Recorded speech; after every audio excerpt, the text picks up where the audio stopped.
안녕하세요. 전 30대 여성이고 늘 보기만 하다 이렇게 제 사연을 적어봅니다.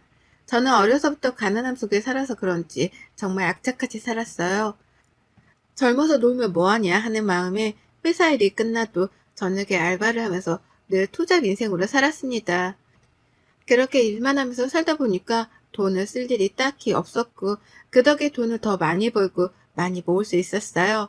제가 성인이 되어 회사 생활을 할 때는 집안 사정이 좋아지며 자리를 안정적으로 잡았지만 전 늘 집이 없는 서러움을 겪으면서 살아서 그런지 내 집 마련이라는 꿈을 꾸면서 남들보다 열심히 일했습니다. 이제 부모님도 알아서 잘 사시고 제 밑에 4살 어린 남동생만 자리를 제대로 잡으면 모든 게 완벽하겠다 할 때쯤 제 나이 30살에 드디어 내 집 마련을 했어요. 작은 돈을 무작정 모으기만 한 건 아니었고 재테크 공부도 하면서 작은 돈으로 어떻게 하면 더 많은 돈으로 불리면서 모을 수 있을까 그렇게 생각을 했죠. 수도권의 30평대 아파트를 제 명의로 계약하고 집으로 가던 날 온 가족이 절 기다리며 케이크에 맛있는 음식들을 한 상 차려두고 축하를 해줬습니다. 진짜 내 딸이지만 장하고 기특하다. 너 나이에 그렇게 집 사는 게 쉽지가 않은데 우리 딸은 더 큰 사람이 될 거다. 정말 고생했어. 혜진아 정말 고생했고 엄마랑 아빠가 못나서 네가 그렇게 이 악물고 산 건 아닌가 싶어서 속상하면서도 결과물이 이렇게 좋으니까 다행이지 싶다. 내 딸 수고했어. 아니야. 우리 집에 어려운 적이 없으면 오늘 이렇게 큰 기쁨도 누리지 못했을 거야. 난 그래서 현재 이 삶 정말 만족하고 행복하게 생각하고 있어. 고마워. 이게 다 엄마랑 아빠 덕분이야. 그렇게 온 가족이 둘러앉아 축하 파티도 하고 전 그 이후로도 돈도 열심히 벌고 모으면서 재테크도 열심히 한 결과 1.5룸 정도의 오피스텔 하나를 더 샀습니다. 아파트와 오피스텔 월세를 받으면서도 충분히 먹고 살 정도가 되었기에 투잡으로 하던 일을 그만두고 회사 일만 하면서 이제는 여유를 즐겼어요. 좋았습니다. 20대 내내 이 악물고 악착까지 산 결과로 남은 생은 정말 평온하게 보낼 수 있다는 게 참 행복하고 좋았어요. 여유가 생기니 연애를 할 때도 마음가짐이 달라졌습니다. 제가 금전적으로 안정이 되었고 여유가 있으니 상대가 꼭 여유가 있는 집이 아니라도 괜찮은 사람인 인성이 좋으며 합이 잘 맞으면 된다고 생각했고 그러던 중 남편을 만났어요. 홀어머니와 여동생과 살고 있다던 남편도 어려서 참 많은 고생을 하면서 살았고 그 말을 듣는데 공감이 되면서 너무 속이 상해서 서로를 위로하며 잘 만났죠. 결혼에 대해 슬슬 얘기가 오고 가게 되었고 남편과 함께 의논을 한 뒤 결혼하게 되었습니다. 결혼은 원래 제 아파트에서 살까 생각도 했지만 남편 회사가 너무 멀어서 집을 새로 구했어요. 사실 결혼할 때 서로 금전적인 부분을 모두 오픈하고 어떻게 할지 계획을 세웠는데 남편이 생각보다 모은 돈이 별로 없어서 조금 당황스럽긴 했습니다.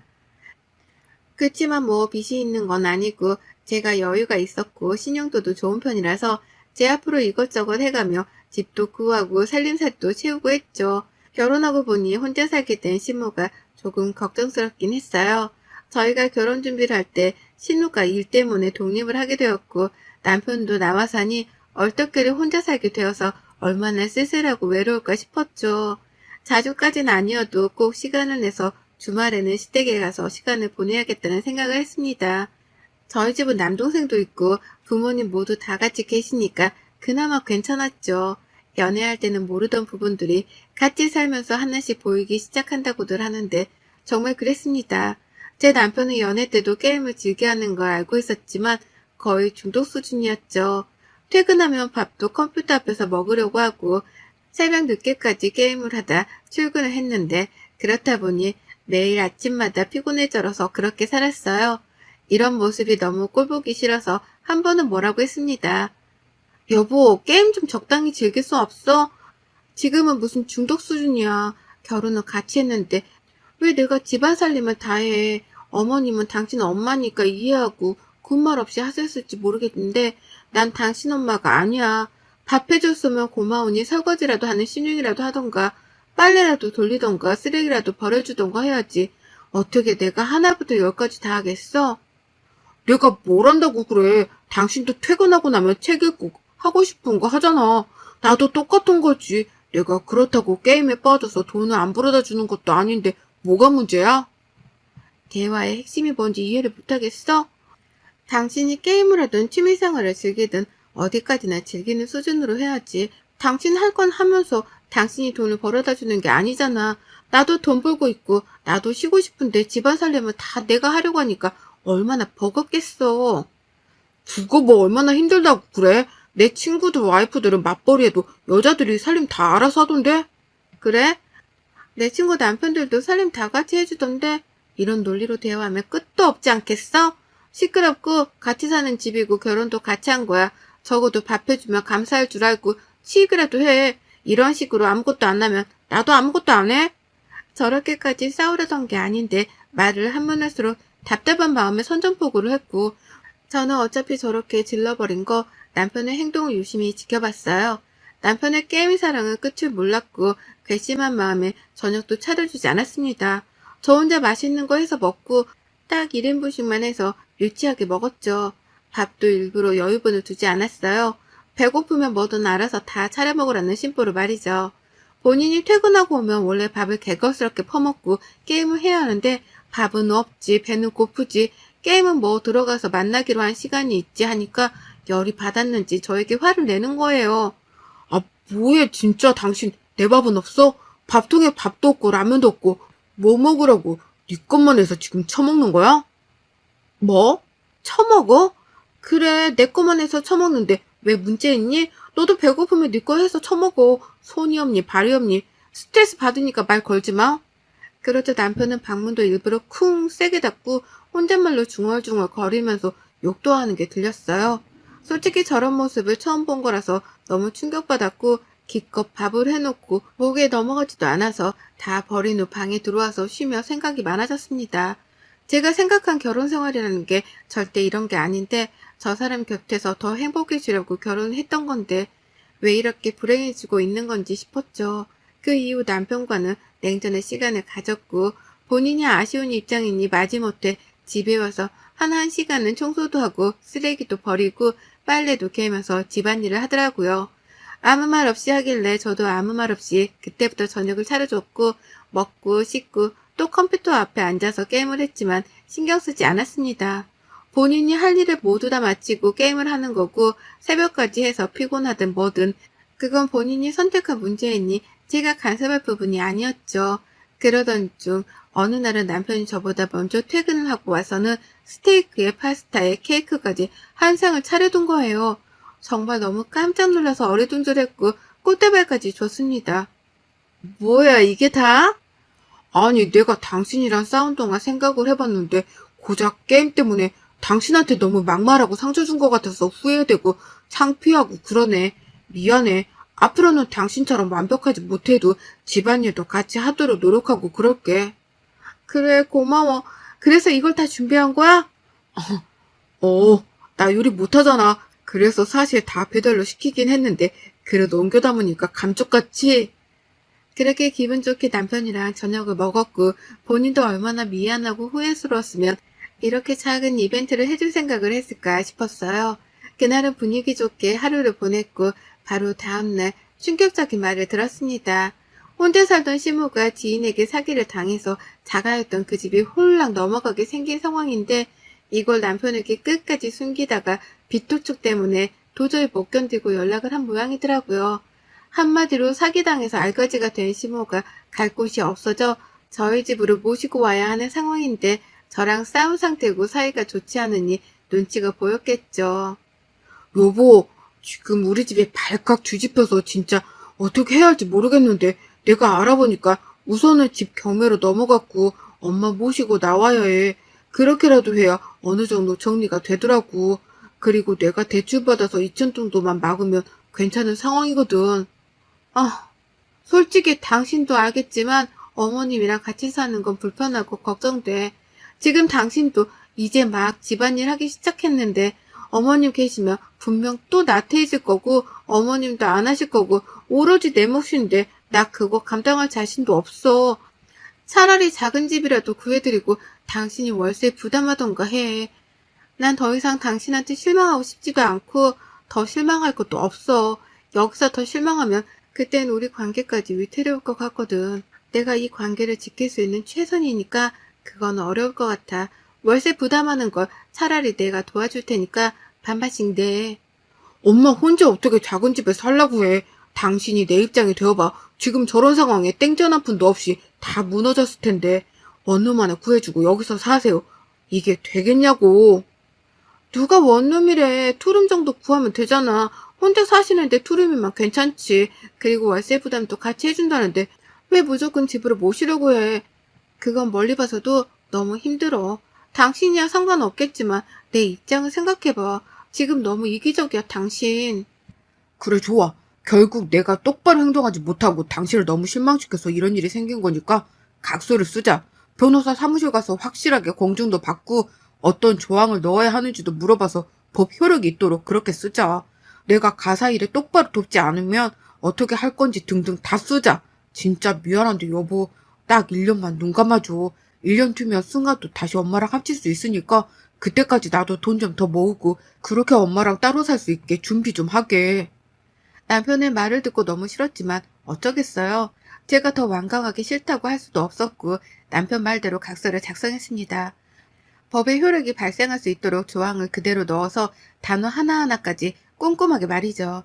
이 각서의 내용은 가사일을 돕지 아니할 시, 혼인 파탄의 사유가 발생할 시 등의 내용을 세세하게 다 예시까지 적었고 그렇게 될 경우 집부터 가구까지 모두 다 제 재산이며 애초에 이혼할 경우 재산을 모두 포기한다는 내용으로 작성했어요. 이혼을 하고 싶다고 생각한 적은 있지만 이혼할 생각까지는 아니었죠. 그래도 사람 일은 모르는 거고 본인 입으로 저렇게 말했으니 작성을 안 할 이유는 없다고 생각을 해서 그렇게 적었습니다. 그 후 원치 않았지만 시몬은 집에 들어왔고 정말 다 팔고 버리고 옷만 가지고 왔어요. 시몬은 한 일주일은 제 눈치를 보는 듯 했죠. 뭔가 제가 있을 때는 소파에도 편안히 안 계셨고 그래서 제가 다 불편했는데 딱 일주일 저렇게 눈치를 보며 행동을 조심조심 하더니만 남편과 시모가 짝이라도 한 듯 어느 날부터인가 행동이 달라졌어요. 본인이 집에 있으면 밥이라도 한번 해줄 법도 한데 제가 와서 차릴 때까지 배고프다고 노래만 부르고 TV 앞에서 떠나질 않을 채 저를 기다렸죠. 밥을 급하게 차려서 먹이면 남편은 컴퓨터, 시모는 TV 앞으로 가버렸고 저 혼자 또 치우고 청소하는 삶이 시작되었습니다. 먹은 걸 치우지도 않고 본인들 입에 묻은 음식들도 닦지도 않고 정말 더럽고 짜증이 났어요. 뭘 또 그렇게 질질 흘리면서 먹는지 국물이며 반찬이며 둘이 밥 먹고 일어선 자리는 보면 인상이 확 찌푸려질 정도로 더러웠습니다. 위생기능도 없고 그냥 양심도 없는 저들 때문에 폭발할 것 같았지만 그래도 시모인데 참자 했던 것 같아요. 시모는 제게 뻔뻔하게 참 이것저것 잘 시켰습니다. 예, 너는 할 줄 아는 요리가 정해져 있는 게냐? 매번 어쩜 똑같은 밥만 주는 것 같다. 지겹다, 지겨워. 내일은 밥하지 말고 찜닭이나 시켜 먹자. 먹고 싶으니까. 그리고 내 방 공기가 너무 건조한 것 같으니까 가습기도 하나 좀 사줘라. 안고 자는 긴 베개 그것도 하나 좀 사주고 쿠팡으로 시켜 내일 바로 오게. 아, 어머님 근데 음식도 잘하시는데 좀 해주시면 안 되나요? 제가 혼자서 어머님 아침 점심까지 신경 쓰는 게 보통 일이 아니어서요. 저보다 더 맛있게 하시고 메뉴도 다양하시니까 어머님은 밥 좀 해주시면 안 될까요? 안 돼. 며느리가 있는데 내가 왜 하니? 나라고 뭐 좋아서 했겠어? 내가 니들 밥 해먹을 거면 식당에 나가서 일을 하고 돈을 받지. 시모는 저런 식이었어요. 제가 대놓고 하라고 해도 싫어로 일관했고 본인이 필요한 건 바로바로 말을 했고 저더러 사라고 명령을 내렸죠. 남편에게 말을 하고 싶었는데 제가 남편이 게임하는 방에 가려고만 해도 귀신같이 시모가 얘 냅두라고 할 말 있으면 내 앞에서 하라며 완전 얘기할 시간을 주질 않아서 뭘 어떻게 할 수도 없었어요. 저만 답답해 죽던 중 친동생이랑 오랜만에 통화를 하는데 제가 울어버린 거죠. 너무 서럽고 힘들어서 동생은 이런 제 상황을 듣고는 불같이 화를 내며 말했어요. 누나가 왜 그러고 살아? 뭐가 모자르다고. 당장 이혼해. 매형 그렇게 안 봤는데 진짜 본인 엄마까지 모시고 와서 뭐 하는 거야? 그냥 그들 사이에서 누나가 가정부로 살고 있는 거잖아. 당장 이혼해? 이혼을 하는 게 정말 맞는 건지 솔직히 고민 중이야. 결혼한 지 1년도 안 된 지금 이 시점에 여태껏 너무 힘들기만 했었고 솔직한 심정으로는 시댁도 너무 완전히 무너지고 저걸 나도 같이 감당하게 될까봐 나 그것도 싫은데 너무 이기적인 것 같아서 참 마음이 복잡해. 그게 왜 이기적이야? 누나는 그 누구보다 행복하게 살 자격 있고 그래야만 해. 당장 이혼해. 어차피 누나 그 아파트 전세 계약도 곧 끝나잖아. 차라리 이혼하고 그 집 들어가서 편하게 살아. 누나 누릴 거 다 누리면서. 동생과 대화하려고 마음이 많이 복잡했던 날 집을 가보니 노래를 부르던 찜닭을 둘이 먹고 있더군요. 저는 씻고 나와서 먹겠다 하고 씻고 나왔는데 다 먹고 또 그대로 뒀죠. 본인들이 먹으면서 쓴 휴지들까지 다 말입니다. 찜닭을 열어보니 먹고 남은 반찬들을 다 부어뒀길래 물어봤어요. 어? 이거 너무 많이 남았는데 저 먹고 치우시지 왜 버리셨어요? 저도 저녁 안 먹었는데. 너 먹으라고 둔 거잖냐? 너 씻고 먹는다고 해서. 네? 저걸 지금 저 먹으라고 뒀다고요? 반찬 다 부어두시고? 아니 어차피 먹을 거니까 편하게 먹으라고 둔 건데 뭐가 또 불만이니? 너는 가만 보면 내가 뭐 하기만 하면 난리를 치더라. 우리 집은 늘 이렇게 먹었어. 저는 저를 괴롭히고 싶어서 저렇게 둔 줄 알았더니 진짜 진지하게 어차피 먹을 거라면서 저렇게 두신 게 맞았습니다. 진짜 이걸 사는 방식이라고 해야 하는지 모르겠지만 이런 건 이미 습관으로 몸에 배어있기 때문에 바꾸기가 정말 힘들잖아요. 더럽고 싫었습니다. 저도 모르게 이혼 준비를 마음속으로 한 건지 전세 계약이 만료되는 세입자에게 미리 연락을 해줬어요. 연장은 어려우니 이사 준비하시라고 말이죠. 실거주 목적이라고 말씀도 드리고 최대한 기간은 사정을 봐주며 조율하기로 했습니다. 너무 힘겨운 마음에 남편에게 시무가 있든 없든 말한 적이 있어요. 컴퓨터 방에 가서 문을 닫고 말을 했죠. 당신 각자 쓴 거 잊었어? 나랑 이혼이라도 할 생각으로 이러고 사는 거야 지금? 당신 엄마까지 모시고 와서 이게 뭐 하는 거야? 내가 가정부야? 말 좀 해봐. 아, 여보, 지금 게임하잖아. 안 보여? 당신 소리 지르고 뭐라고 하는 거 여기 사람들 다 들려. 그니까 조용히 좀 하고 나가. 네가 인간이냐? 어? 그 나이 먹고 게임에 빠져서 지 마누라 가정부를 두고 지 엄마랑 둘이 컴퓨터에 TV에 번갈아 가면서 그렇게 살고 싶니? 당신 지금 빚에 허덕이고 있잖아. 그럼 나가서 돈이라도 더 벌 생각을 해야지. 회사만 다니면 그게 끝이야? 이 한심한 인간아? 딱 거기까지만 해라. 한마디만 더 하면 안 참는다. 네가 뭔데 참고 말고야. 한심한 게 존심만 있어가지고 딱 말하는데 나 또한 여기까지야? 더는 못하니까 행동 똑바로 해. 안 그러면 너랑 나랑 끝이야. 남편에게 말을 했고 문을 열고 나가자 시몬은 저에게 막 뭐라고 했죠. 너는 내가 지금 이 꼴로 있으니까 네 남편도 우습고 나도 우습지?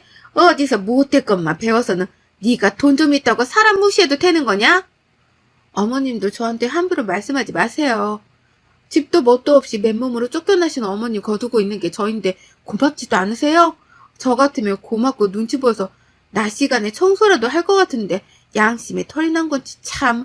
어머님도 그렇고 저 사람도 그렇고 양심이라고는 눈꼽만큼도 없네요. 그렇게 시무랑도 대판 싸우고 아무것도 하기 싫은 상황에서 저는 마음을 추스리고 또 추스리면서 일상을 보냈습니다. 그러다 어느 날은 퇴근하고 왔는데 거실에 짐들이 가득 놓여있고 신우가 있는 거예요. 불길한 느낌이 물었습니다. 이게 다 뭐예요? 아가씨 왜 여기 있어요? 내가 오라고 했다. 얘가 좀 일이 있어서 월세를 몇 달이나 밀렸나 봐. 그랬더니 글쎄 집주인이 인정머리도 없이 쫓아냈다고 하잖아. 그래서 어쩌겠냐. 지 오빠랑 내가 여기 있고 우리 집이 여기니까 일로 오라고 했지. 나랑 방은 같이 쓸 거니까 신경 쓰지 마라. 저는 폭발했고 도저히 생활하고 싶지 않았습니다. 악에 받쳐서 질렀어요. 대체 지금 뭐 어떠라는 거야? 여기가 왜 당신네들 집이야? 지금 내 집에서 니들끼리 기생충 촬영하냐? 염치가 없어도 세상에 정도가 있지. 식구들이 어쩜 하나같이 기생하려고만 들어? 적당히가 없어. 적당히가. 아무것도 안 하고 놀고 먹는 한량처럼 지내는 주제에 진짜 니들은 사람도 아니다. 내가 딱 말하는데 바로 내일 니들 짐 사람 불러서 싹 집 앞에 던져둘 거야. 그거 가져가든 말든 알아서 하고 다들 내 집에서 꺼져. 이게 어디서 막말이야? 너 죽고 싶어? 하면서 제 뺨을 치려고 하길래 맞고 제가 뺨을 쳤어요. 감히 누구한테 손을 올려? 기생하는 주제에 찍소리도 하지 말고 네 딸이랑 아들 데리고 내 집에서 꺼져.